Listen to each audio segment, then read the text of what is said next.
Trajo su Biblia esta mañana.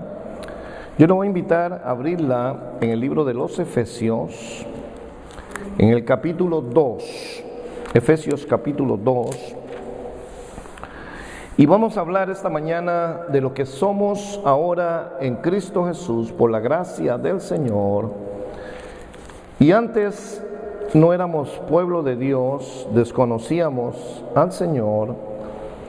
Y dice la Biblia que ahora somos pueblo escogido, somos la nación del Señor, somos una familia, somos miembros. Antes no teníamos familia, pero ahora tenemos una gran familia en todo el mundo, de toda nación, pueblo y lengua, de todos los redimidos, aquellos que han conocido la gracia de Jesús y han podido recibirle a Él como su Salvador y su Señor. Somos ahora miembros de la familia de Dios. Y esta iglesia tiene ese nombre precisamente porque los hermanos que la fundaron tomaron este pasaje de Efesios capítulo 2 y el versículo 19 y le pusieron a nuestra organización Iglesia Familia de Dios. De ahí nace el nombre y está tomada de este pasaje. Pero vamos a estar leyendo en ese versículo 19, 2:19 del libro de los Efesios, y dice así: así que ya no sois extranjeros ni advenedizos, sino conciudadanos de los santos y miembros de la familia de Dios. Esta es una declaración hecha por el apóstol Pablo, inspirada por el Espíritu Santo, diciéndole a los gentiles, a los que no éramos familia, no éramos pueblo, que ahora por una maravillosa obra de redención y de adopción venimos a ser familia de Dios. Antes no podíamos llamar a Dios Padre, porque a Dios solo se le puede decir Padre por el Espíritu. El Espíritu Santo es el que conmueve o mueve nuestro espíritu, de manera que podemos decir Abba Padre. Un hijo que no es hijo de Dios, una persona que no es hija de Dios, no le puede llamar a Dios Padre, porque no ha sido adoptada a la familia. Dios solo tiene un hijo, el unigénito, que es el único engendrado, Jesús. Pero tiene millones de hijos e hijas en todas las generaciones y en todo el mundo, de toda nación, pueblo y de todo lugar. Hijos que Él ha adoptado a través de la sangre preciosa de Cristo Jesús, y hemos venido a ser ahora parte de esa familia. Ahora, con toda libertad, podemos decirle a Dios Padre. Él es mi Padre celestial. Él me ama como un padre ama a un hijo. Y soy ahora hijo de Dios. Y alguno por ahí dice: ¿y entonces qué éramos antes de conocer a Cristo y ser adoptados a la familia de Dios? Éramos criaturas o creación de Dios. Nadie nace hijo de Dios. Todos nacemos hijos de Adán. Porque Adán es nuestro padre por la carne. Pero el pecado destruyó la relación entre Adán y Dios, de manera que todos los descendientes de Adán heredaron la maldición del pecado y fuimos desechados, desconocidos como hijos de Dios. Pero Dios tenía un plan perfecto, un plan redentivo, y es que a través de Cristo Jesús venimos nuevamente a tener esa relación personal con Dios. Ahora podemos decir que somos no solo hijos, somos amigos de Dios también. Y tenemos un Padre celestial que nos ama infinitamente y que desea mantener y tener una relación muy íntima con sus hijos, como un Padre amoroso, como un Padre maravilloso. Porque allí Juan nos dice en 3:16 que de tal manera amó Dios a ¿quién? Al mundo perdido, a sus hijos que no estamos en obediencia, y nos hizo ahora parte de esa familia. Dios tenía el plan redentivo maravilloso y que a través de la sangre de Cristo venimos ahora a ser nuevamente engendrados, hechos nuevamente parte de esta preciosa familia. Amén. Y por eso ahora podemos decirnos hermanos en Cristo, tenemos una relación de sangre, no sangre humana. Juan lo dice, que a los que le recibieron, a los que creen en su nombre, les dio potestad de ser hechos hijos de Dios, los cuales no son engendrados de carne ni de sangre, sino de ¿qué? De Dios. Somos engendrados de arriba. Por eso Nicodemo se extrañó y Jesús le dijo, tienes que nacer ¿de dónde? De arriba o de nuevo. Y Nicodemo no entendió que se trataba de un nacimiento espiritual. Y también Pablo dice que ahora somos renacidos de una nueva simiente. Nosotros tenemos una nueva forma de haber nacido y es en el Espíritu. Porque el pecado nos había matado, estábamos muertos, sin esperanza, lejos del Señor, y Cristo vino a darnos vida y vida en abundancia. Por lo tanto, ahora somos un pueblo redimido, comprado. Dice que por precio de sangre fuimos comprados. Dios pagó a través de Cristo el precio para que usted y yo ahora podamos decirle a Dios, Padre eterno. Y ahora somos miembros de esa familia. Y está tremendo lo que nos dice todo el pasaje. Efesios 2 es precioso porque el apóstol Pablo toma todo este concepto de lo que no éramos, como éramos antes, y de lo que somos ahora en Cristo Jesús. Nos dice tres cosas sumamente importantes en este versículo 19.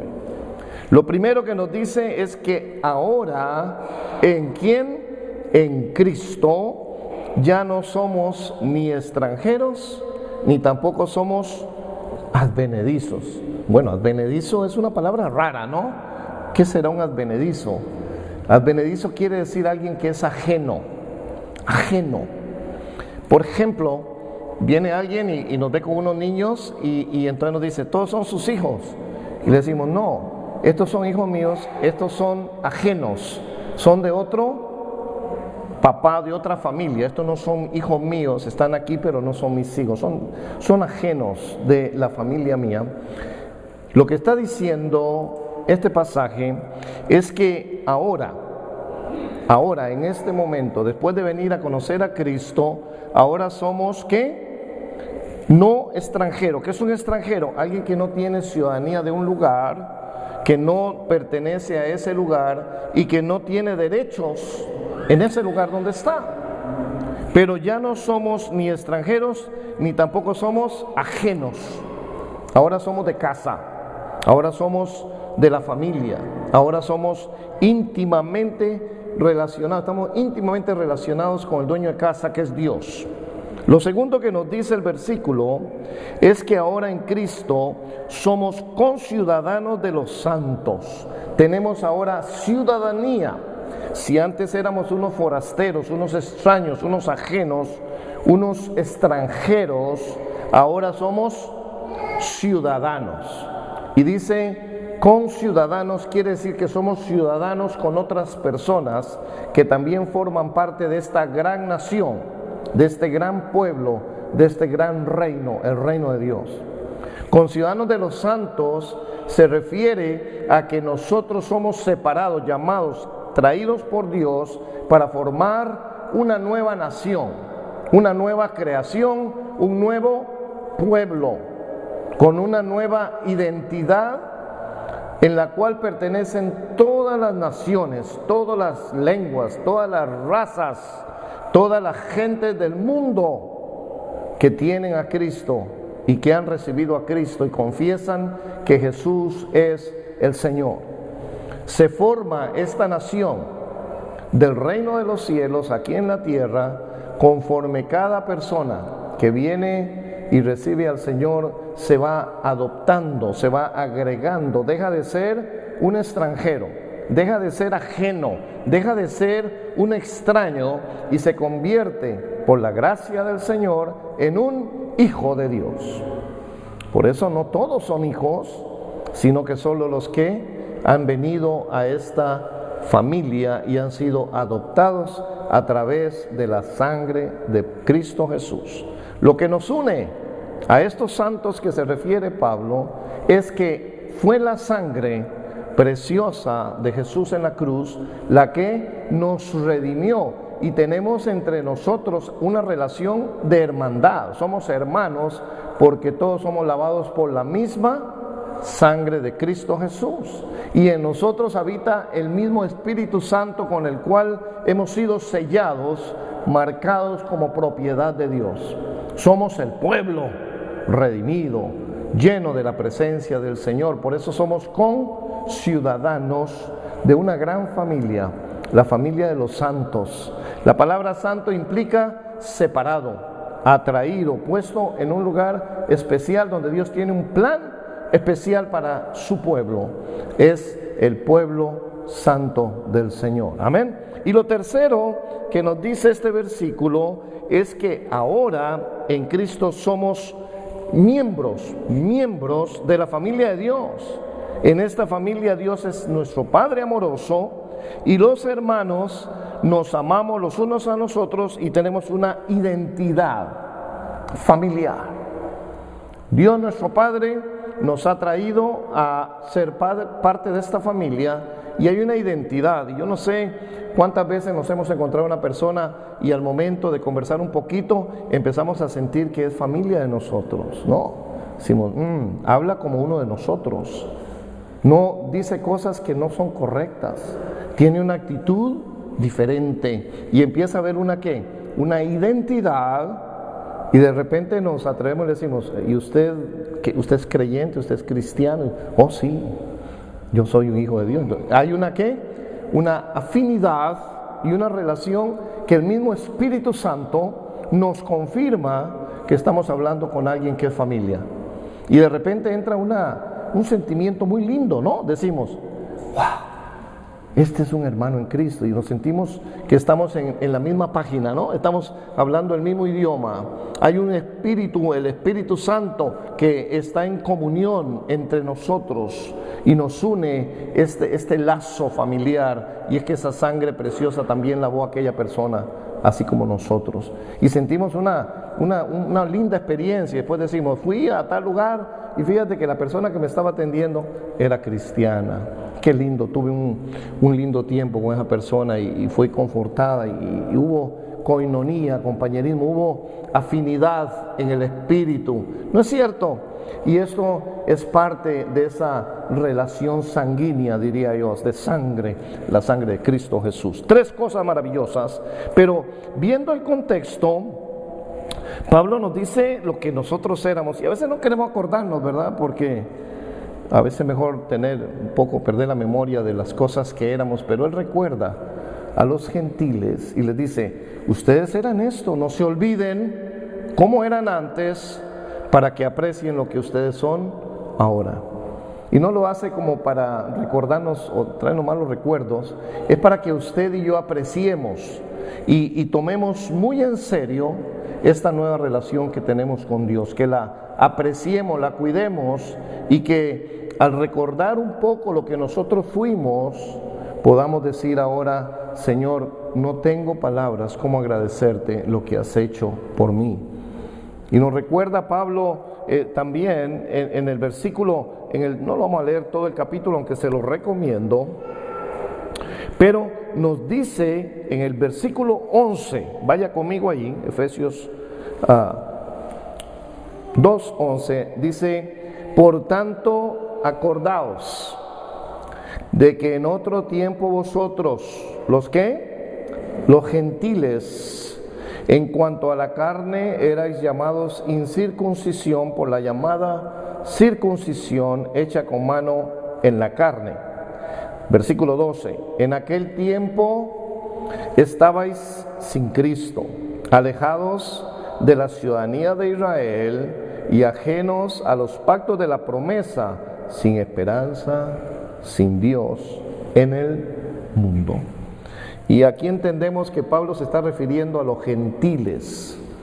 Los gentiles, la palabra gentil viene de gente, no viene de la cualidad de carácter, que nosotros decimos, qué persona tan gentil, ¿no? Amable, se refiere a que nosotros, la gente, los que no éramos de la ascendencia de Abraham, los que no tenemos sangre israelita, los que estábamos separados del pacto que Dios había hecho con Abraham, con Jacob, ¿verdad? Con Isaac, con Jacob.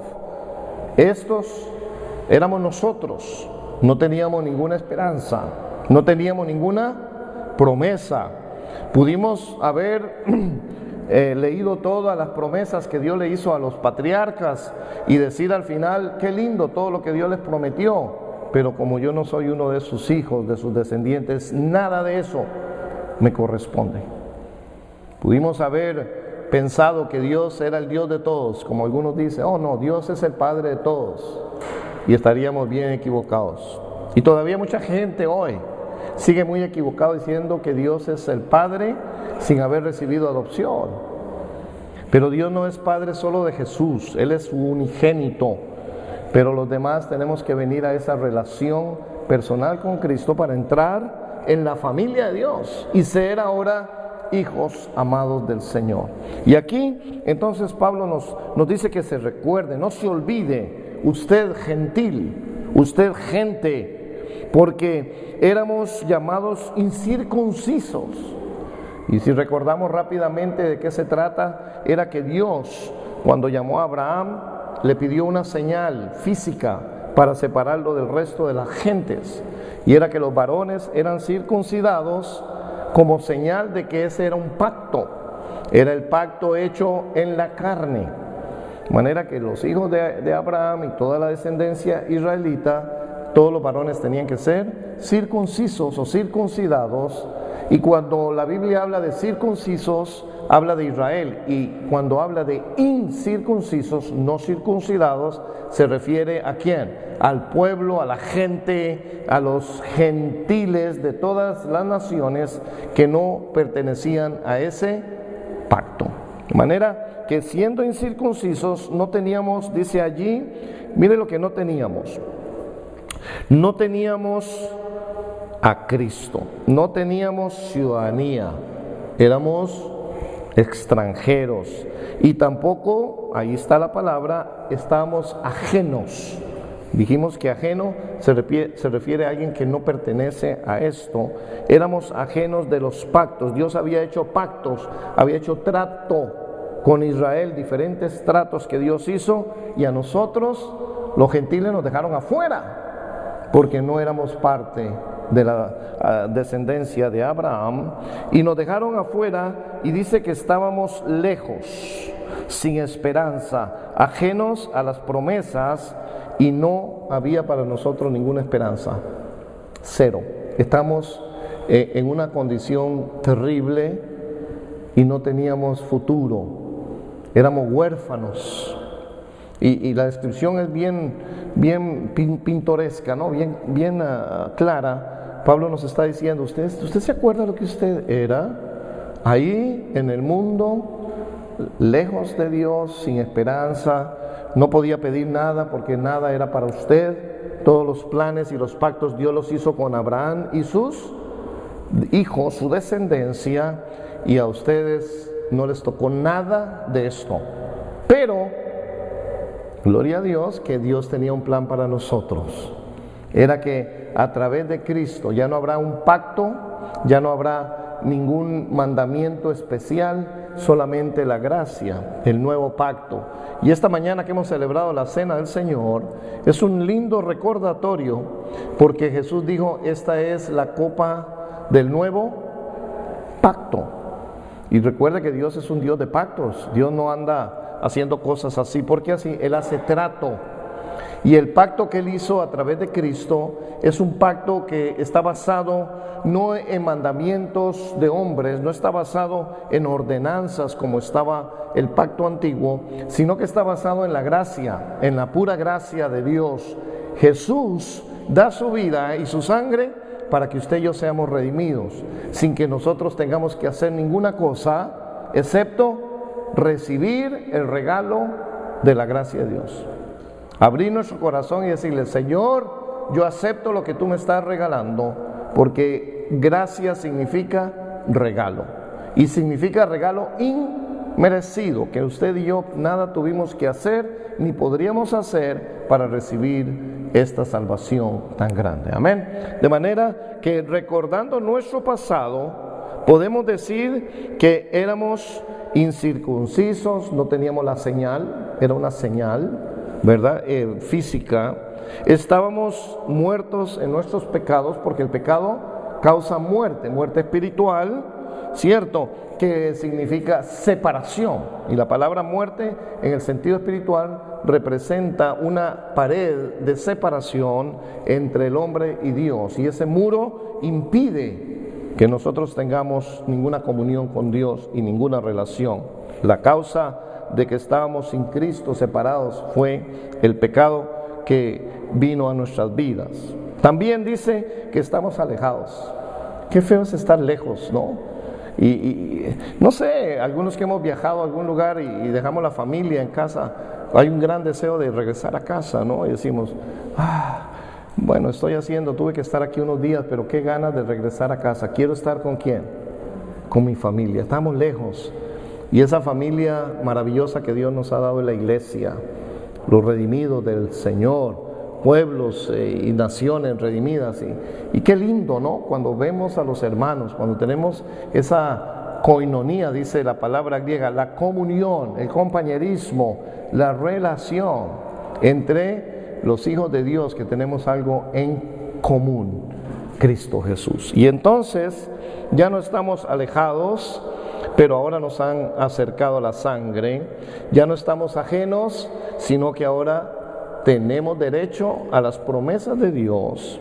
También dice que estábamos sin esperanza, no esperábamos nada. Allí tal vez clamando a los ídolos, clamando a las estatuas, ¿verdad? Figuras hechas de manos, y esperando que tal vez esos ídolos nos iban a ayudar.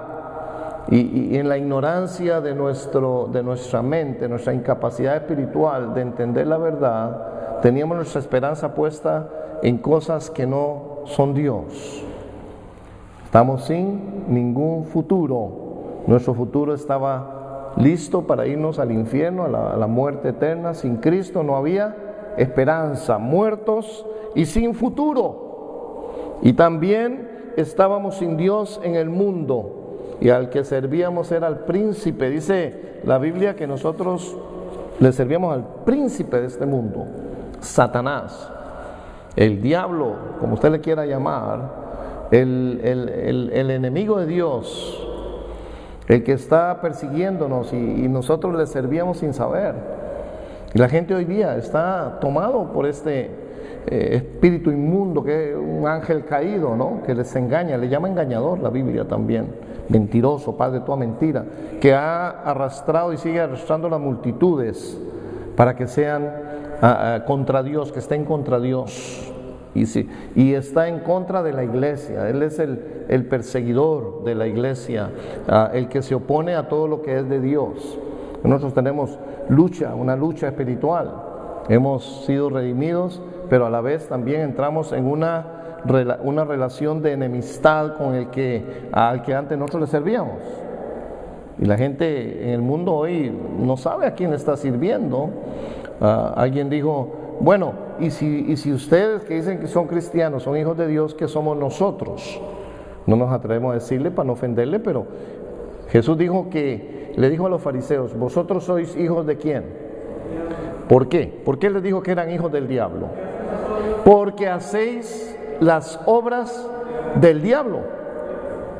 Uno es hijo de alguien porque hace como ese alguien hace. Y era que ellos lo trataban de matar y mentir y hacían todas estas cosas. Todo el que sirve a un señor ese es su amo, ¿cierto?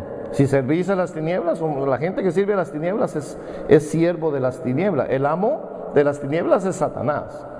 Pero si servimos la luz, si servimos a Cristo, tenemos un amo que es Dios, y somos siervos de la justicia.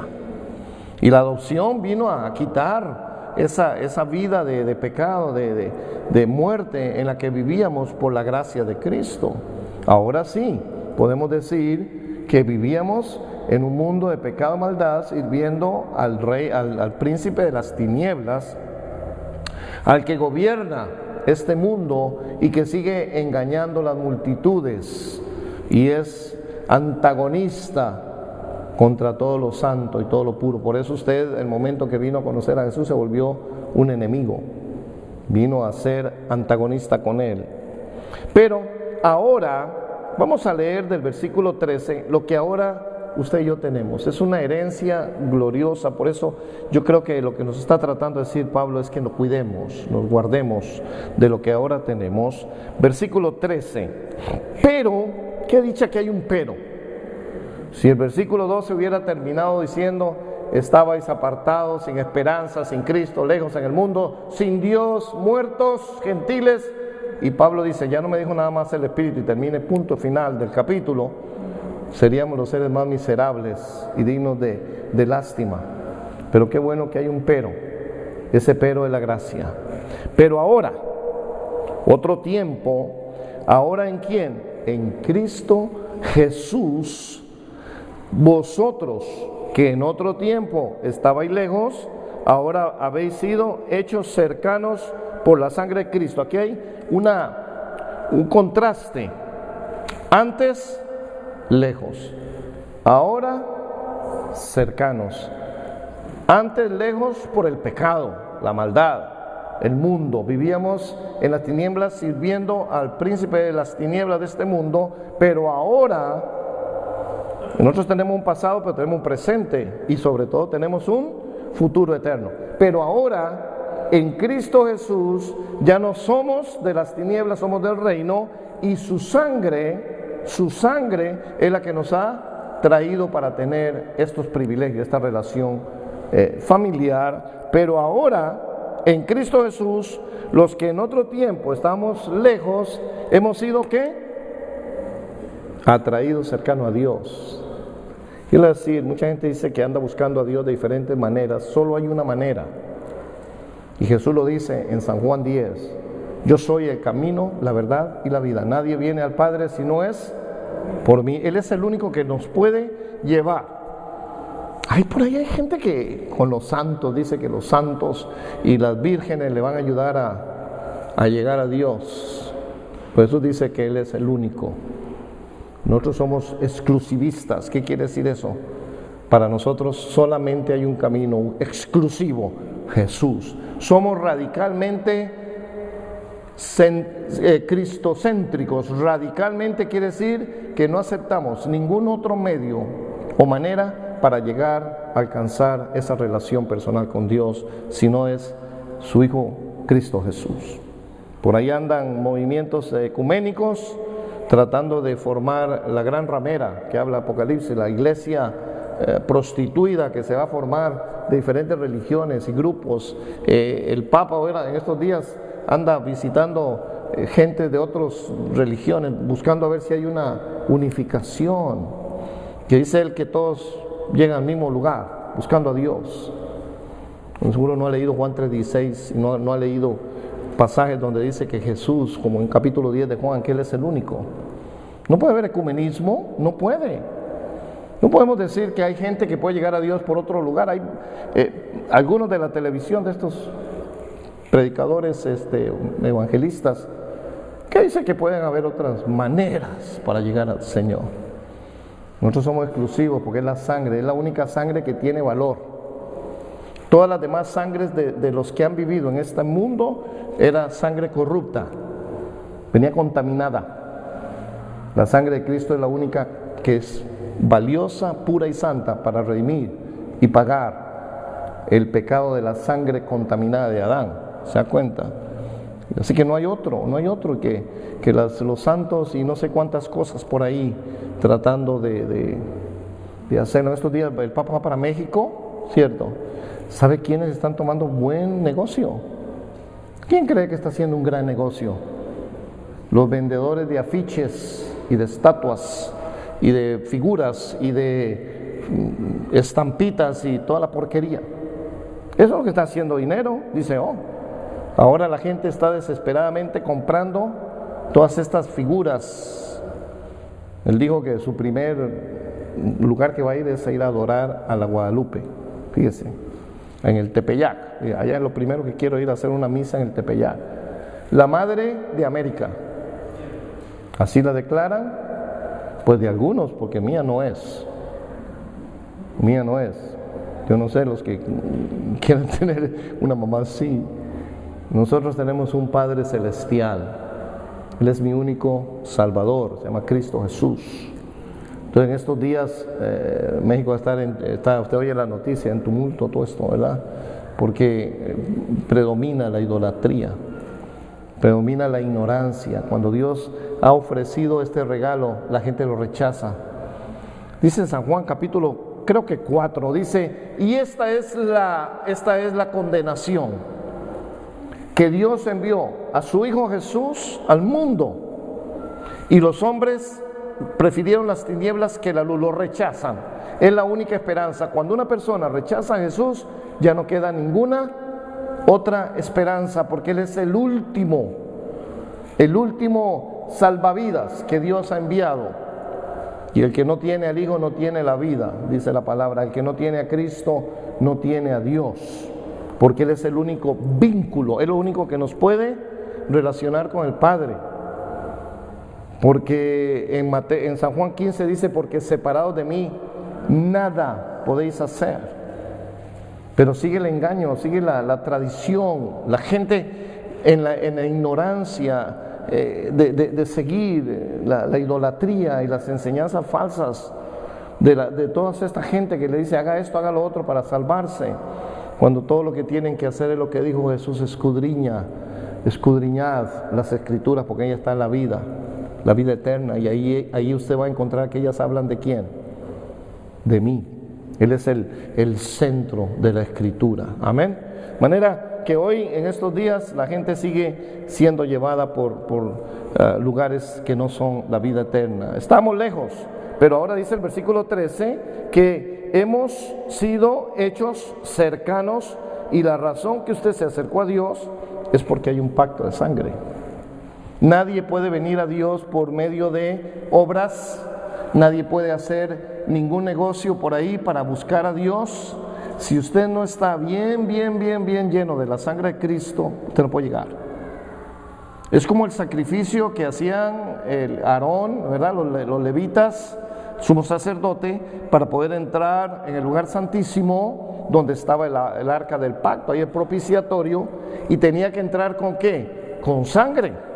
Tenía que llevar un poco de sangre de un cordero que habían sacrificado, y él entraba con esa sangre para que Dios recibiera, aceptara el sacrificio de aquel animalito por el pueblo de Israel. Se llamaba el cordero de la expiación, y esa sangre la untaba con su pulgar en el propiciatorio para que Dios hiciera una cobertura temporal del pueblo de Israel.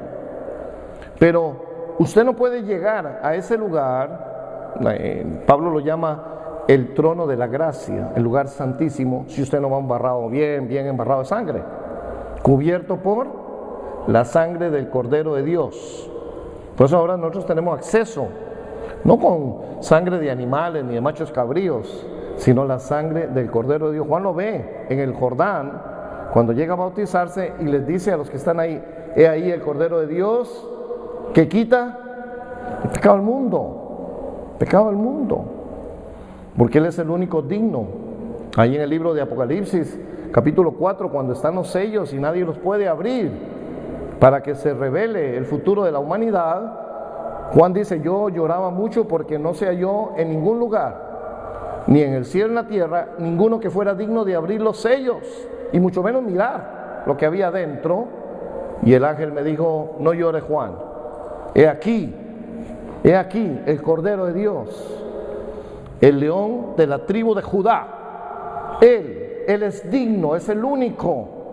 Y dice que él miró a un cordero como inmolado, lleno de sangre, Jesús, y vino y tomó el libro y abrió los sellos, y se desarrolla el final de la historia de la humanidad. No hay nadie digno sino el Cordero de Dios, que pagó el precio de la redención por su sangre. Ahora tenemos entrada a esa relación con Dios. Hemos entonces haber sido hechos dignos a través de Cristo de poder entrar y cercanos. Y el versículo 14, voy a seguir leyendo, porque Él, Jesús, es nuestra paz. Él es el verdadero Shalom, Él es mi paz, el Dios de paz, que de ambos pueblos, el de Israel y el pueblo gentil, hizo un solo pueblo, derribando la pared intermedia de separación. Antes había una separación. Usted es un incircunciso, usted es un gentil, usted no tiene derecho, hágase para un lado. Nosotros sí tenemos derecho porque somos los hijos de Abraham, tenemos pacto, Dios nos envió a los profetas y nosotros sí somos escogidos. Ustedes quítense. Incluso cuando Jesús le habla a la samaritana, que era media judía, poco mezclada, le dijo ella: ¿por qué usted me habla? Si usted siendo judío y yo mujer samaritana, usted y yo ni siquiera nos tenemos que hablar. Jesús le dijo a una mujer serofenicia que era de Canaán, le dijo: yo no le voy a quitar la comida a los hijos de Dios para dárselo a los perros. Fíjate, un perrito. Para que viéramos el concepto de la diferencia racial y la discriminación que había entre un israelita y un gentil. Pablo dice: eso se acabó. En Dios no hay ni judío, ni griego, ni gentil, ni varón, ni mujer. Todos somos uno en Cristo Jesús. Vino Jesús a quitar ¿qué? Divisiones raciales, divisiones de sexo, si hay mujer, hombre, divisiones de diferentes pueblos. Ahora somos todos lavados por la misma sangre, la sangre de Cristo. Es un solo pueblo. De los dos hizo ¿cuántos? Uno. Derribando esa pared. 15. Aboliendo. ¿Qué es abolir? Anular, que ya no funciona en su carne las enemistades, la ley de los mandamientos expresados en ordenanzas. No hay que circuncidarse, no hay que guardar el sábado, no hay que comer ciertos animales solamente, no tiene que usar ropa de sola una tela, de un solo tipo, no tiene que hacer todas esas ordenanzas, porque cuando se hizo el concilio de Jerusalén, en el capítulo 15 Hechos, había problema con esto.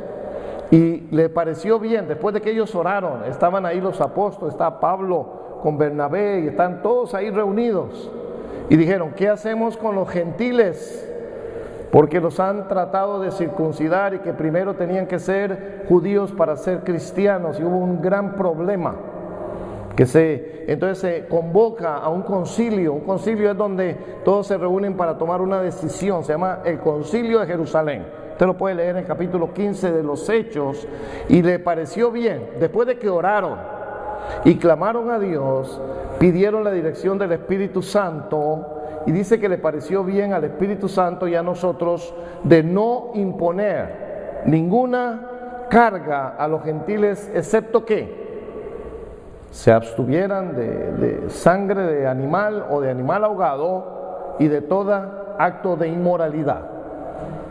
Y es todo lo que nosotros tenemos como mandamiento de parte de este concilio, pero todo lo demás, ordenanzas, fueron eliminadas. Y aquí Pablo dice que abolió, hizo nula la ley de los mandamientos expresados en ordenanzas para crear en sí mismo de los dos pueblos, el israelita y el pueblo gentil, ahora ¿cuántos pueblos? Uno solo y un nuevo hombre, haciendo la paz. Y mediante la cruz reconciliar. ¿Qué es reconciliar? Hacerse amigo de nuevo. Después de que hubo una división, una separación, volvemos a tener relación, a reconciliar con Dios a ambos pueblos en un solo cuerpo. ¿Quién es ese cuerpo? La iglesia del Nuevo Testamento. Y ahora a veces nosotros pensamos que la iglesia solo gentiles. ¿Sabe que en el primer siglo toda la iglesia cristiana era formada solamente por israelitas? ¿Sabía? ¿No? Los primeros conversos, los primeros que se vinieron a los pies de Cristo después de que oró, de que predicó Pedro, vieron miles, dice fueron 3,000, 5,000, venían, se unían, todos ellos eran todos ¿qué? israelitas, eran judíos que oyeron el mensaje ¿dónde? En Jerusalén. Cuando viene el Espíritu Santo en Pentecostés, los que estaban ahí dice que eran israelitas de todas las naciones, estaban allí para peregrinar por la fiesta del Pentecostés. Y los primeros convertidos, los primeros líderes, todas las familias que se convirtieron en el primer siglo, en los primeros años de la iglesia primitiva, el primer siglo, todos eran israelitas. Y luego Dios levanta a este hombre, a este perseguidor de la iglesia, un tal Saulo de Tarso, y le dice: tú me vas a hacer instrumento para que vayas y lleves este evangelio ¿a quién? A todas las naciones, a todos los pueblos, la gente. Y levanta el apóstol de los gentiles. Nosotros le ponemos apóstol de los gentiles porque los primeros apóstoles se dedicaron a los israelitas y Pablo es enviado. Y dice que él trabajó más que ninguno de ellos, llevando el evangelio a toda la tierra conocida y llenado todo lo que Dios me ha dado, lo llenado del evangelio. Y aparece, ¿no?, ese nuevo pueblo, los gentiles. Y ahora Pablo dice: ya no está la iglesia cristiana judía y la iglesia cristiana gentil, porque habría permanecido ¿qué? Una división. Pero ahora somos un solo pueblo, una sola nación, judía o gentil, pero bajo una sola sangre. La sangre de Cristo rompió la división y formó un solo cuerpo, porque sería muy raro que una cabeza tuviera dos cuerpos. Sería un fenómeno. La Biblia dice que Jesús es la cabeza de la iglesia y la iglesia es un solo cuerpo formado por toda clase de personas y toda clase de razas y gentes de todo el mundo. Luego dice que hizo la paz y ahora hay un solo y nuevo hombre. Versículo 16: y mediante la cruz reconciliar con Dios a ambos en un solo cuerpo, matando en ella las ¿qué? Las enemistades. No hay pleito, no hay enemistad, no hay división. Y vino, 17, y anunció las buenas nuevas. ¿Qué son las buenas nuevas? El evangelio, la palabra de Cristo. De paz a vosotros. ¿Quiénes seríamos nosotros aquí? Los gentiles, que estabais lejos, y a los que estaban cerca. Aquí se refiere a dos pueblos, a los gentiles y a los israelitas. 18, porque por medio de él, los unos, nosotros, y los otros, ellos, tenemos entrada por un mismo Espíritu al Padre. Solo hay un Espíritu, el Espíritu Santo, y Él es el que nos lleva a esa presencia, a ese conocimiento de Dios. Jesús dijo: yo me voy y no los dejo huérfanos, enviaré otro consolador, el Paracletos le llama el griego, el Paracletos, el cual os guiará ¿a qué? A toda verdad, y os confirmará las palabras que yo os he dicho. Él viene a tomar mi lugar y Él los va a guiar y Él les va a mostrar quién soy yo, porque no es sino por el Espíritu que usted viene a conocer quién es Jesús. Sí, Pedro está en la barca después de que Jesús calma la tempestad, están cruzando el mar y entonces ven aquella tempestad, Jesús se la calma, ¿no? Entonces, y Pedro cae delante del Señor y dice: Señor, apártate de mí, ni siquiera quiero estar a tu lado porque estoy al lado de alguien que es demasiado poderoso. Y entonces le pregunta: ¿quién dice la gente que soy yo? Y algunos de los que están ahí le dicen: bueno, unos dicen que tú eres un profeta, que eres Elías o Juan el Bautista, no sé qué inventos tenía la gente. Luego se vuelve a ellos y les dice: ¿quiénes dicen ustedes quién soy yo? ¿Qué creen ustedes quién soy yo?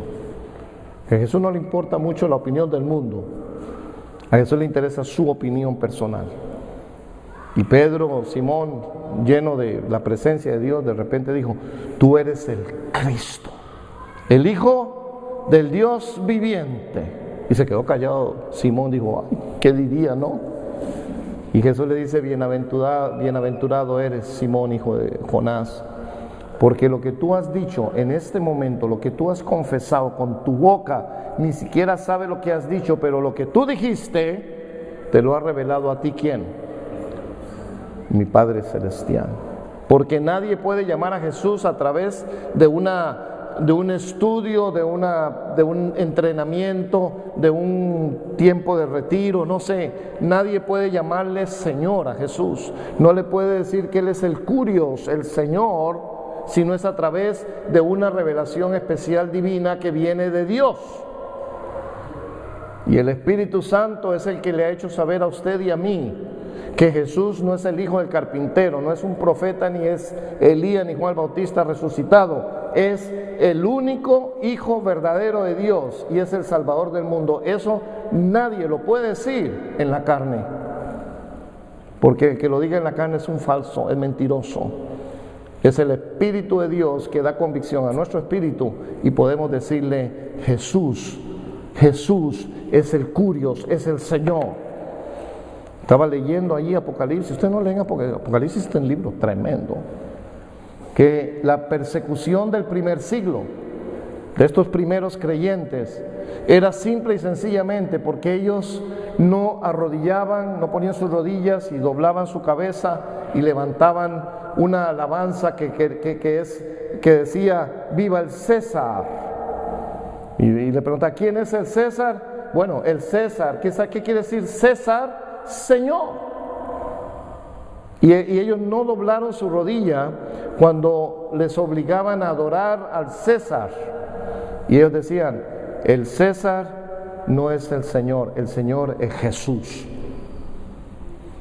No es ese hombre sentado allá en Roma el que es el Señor es Jesús. Y eso les costaba encarcelamiento, quizás azotados y aún la muerte en el martirio por confesar que Jesús era el Curios. El César no es el Señor es Jesús.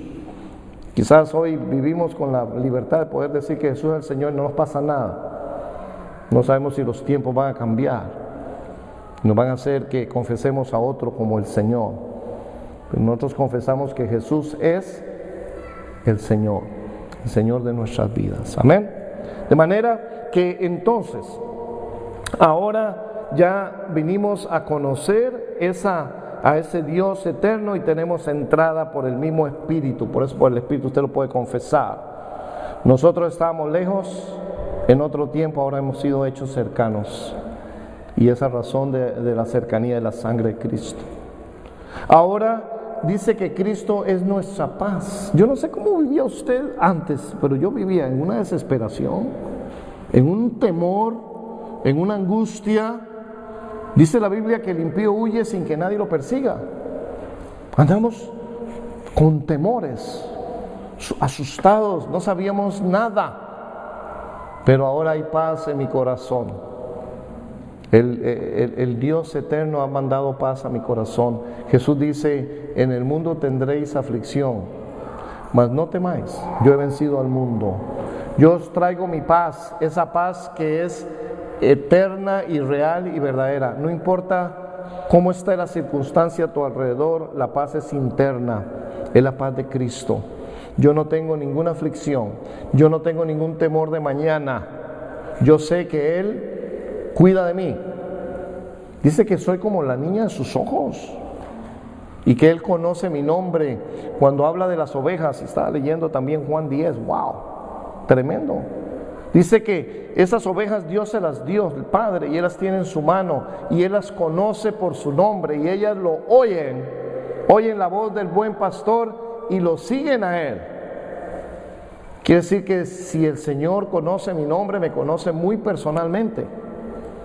Y Él cuida de sus ovejas. Él es el buen pastor. ¿Sabe por qué sé que es el buen pastor? Porque su vida dio por las ovejas. Los demás, cualquiera que sea, es un ladrón y es un salteador o asaltador.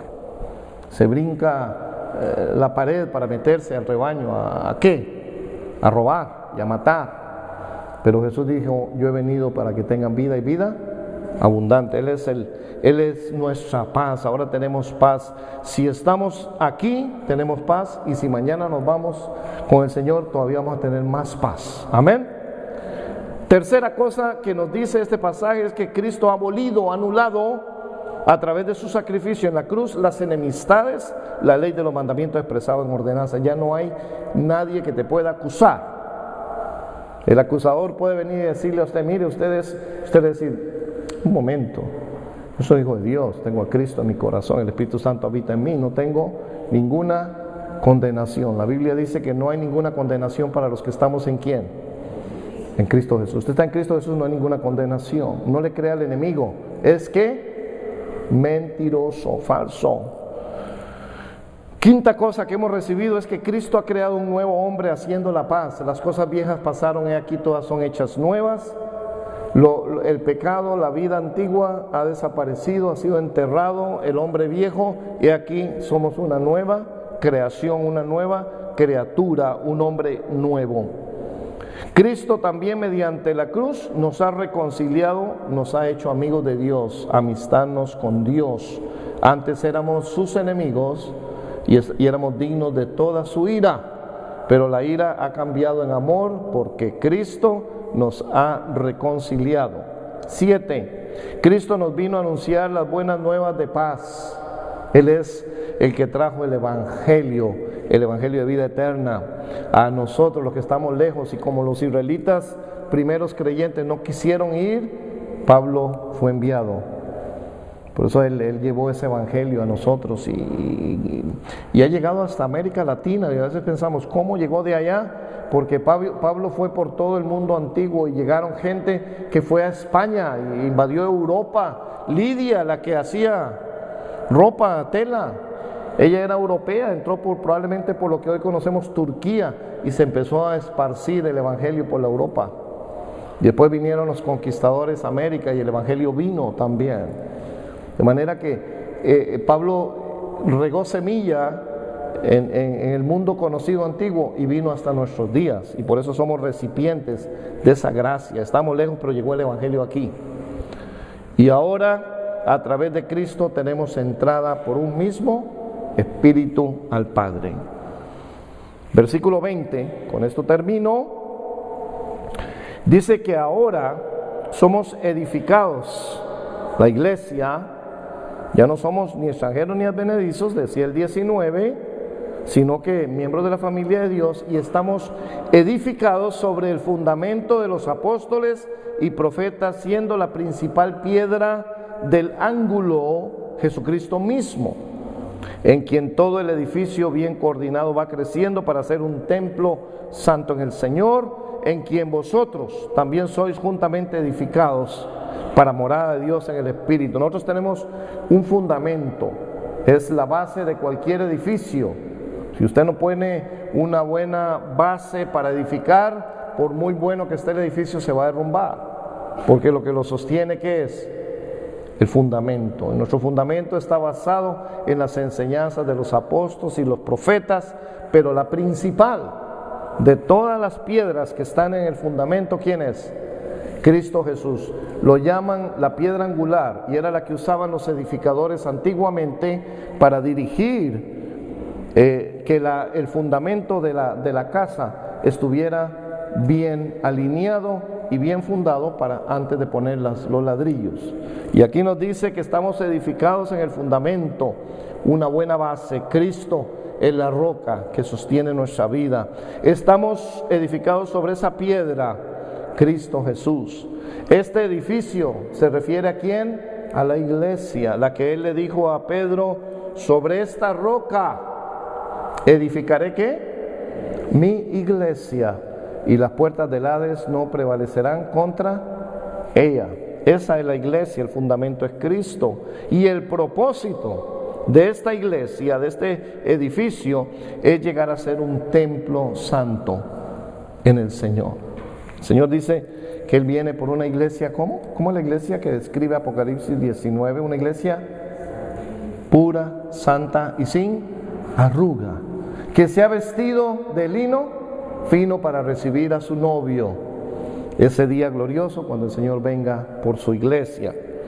Y lo último es que nosotros también somos juntamente edificados con el resto de los creyentes para ser morada de Dios. ¿En qué? En el Espíritu. La iglesia Cuando hablo de la iglesia no es el edificio, estamos hablando de cada uno de nosotros. Pedro dice que vamos siendo edificados, como ir poniendo un ladrillo, es la iglesia, los que hemos sido redimidos, somos el templo santo. ¿Qué quiere decir eso? Que en ese templo sí mora Dios. Ya Dios no mora en templos hechos por manos de hombres, sino que mora en la iglesia. Él es el que ha creado esta nueva creación, este nuevo edificio, para que en este edificio, que eres tú y yo, more la presencia del Dios glorioso. Eso es lo que éramos, no se olvide, aunque el recuerdo nos puede traer un mal sentir, pero no debemos olvidar de dónde nos sacó el Señor y a dónde nos ha traído. Y no solo eso, a dónde nos va a llevar. Nuestro futuro está garantizado en las manos del Señor. Leyendo el libro de Apocalipsis hay una descripción bellísima de un lugar que algunos han ido. Parece que Juan lo vio, Pablo tuvo una experiencia fuera de su cuerpo y miró este lugar que dice que no hay palabras humanas para poder describir esta ciudad. Es el jardín de Dios, donde está el río de la vida, donde está el árbol de la vida, donde hay un mar cristalino y un trono glorioso con un arco iris verde.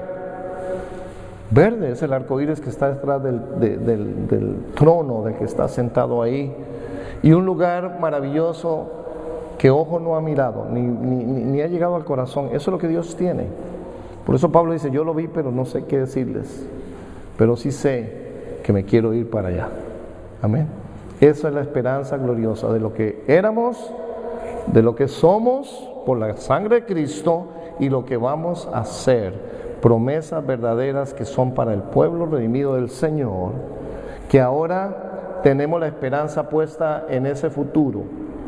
Nos queremos olvidar un poco del pasado, queremos vivir este presente glorioso donde habita la presencia de Dios en nuestras vidas, con una mirada puesta en un futuro muy cercano, cuando oigamos la voz del Señor, con sonido de trompeta, con voz de arcángel, recogiendo, haciendo un llamado a todos los pueblos y naciones redimidas por su sangre, para juntarnos a una y ser tomados a este lugar precioso donde habita el Señor. No habrá más llanto, ni más dolor, ni más angustia.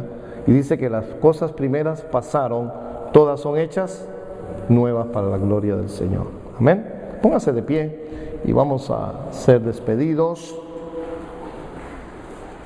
Es importante recordar lo que éramos para saber lo que somos y apreciar y ser agradecidos con Dios por lo que usted y yo hemos venido a hacer. Yo era un campesino, más o menos campesino, en un pueblecito volcánico allá en mi país, allá, y no tenía esperanza ni futuro, pueblo tan religiosamente católico de hueso colorado. Nunca conocí un evangélico en mi vida, de muchacho, nunca había ni uno. En mi pueblo no había ni un evangélico, ni uno.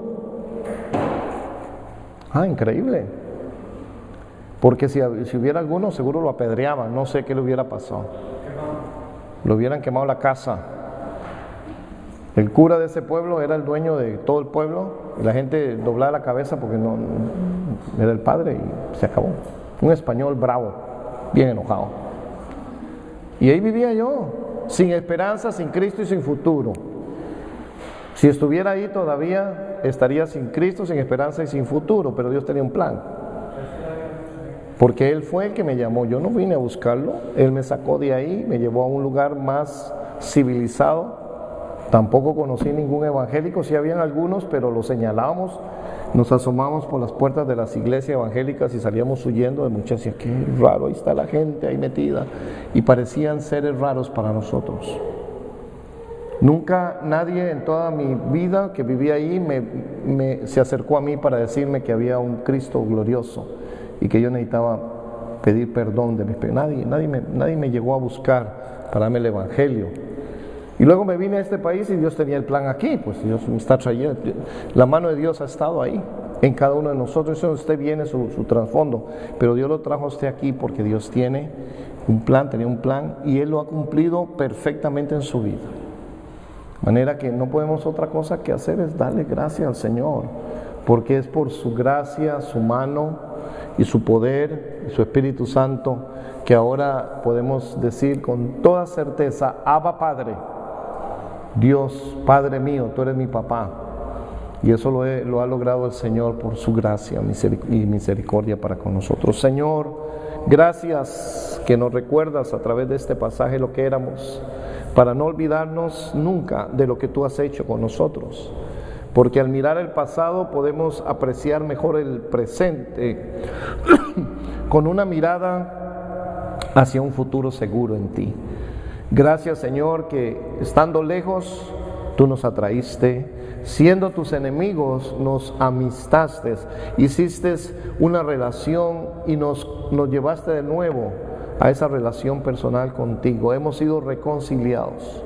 No teníamos esperanza, no teníamos pactos ni promesas, pero ahora estamos en el nuevo pacto en tu sangre preciosa. Ahora tenemos promesas verdaderas en Cristo Jesús y tenemos identidad. Antes éramos gentiles, ahora somos miembros de la familia de Dios. Tenemos una certeza, una seguridad que vamos a estar un día muy cercano delante de tu trono, en la presencia tuya, gozándonos y alabando tu nombre eternamente y para siempre. Te damos muchísimas gracias en esta linda mañana, Señor. Despídenos, llévanos a casa con bien, pero que tu presencia vaya con nosotros. Guárdanos el resto del día, guarda a nuestros hijos, a nuestros nietos en la escuela, en el viaje por la autopista, en el salir y volver. Que tu ángel acampe a nuestro alrededor y nos guarde de todo mal. Que la bendición del Padre, del Hijo y del Espíritu Santo sea con todos y cada uno de nosotros, en el nombre precioso de Cristo Jesús. Y todos decimos amén y amén. Que el Señor les bendiga, tenga una linda tarde.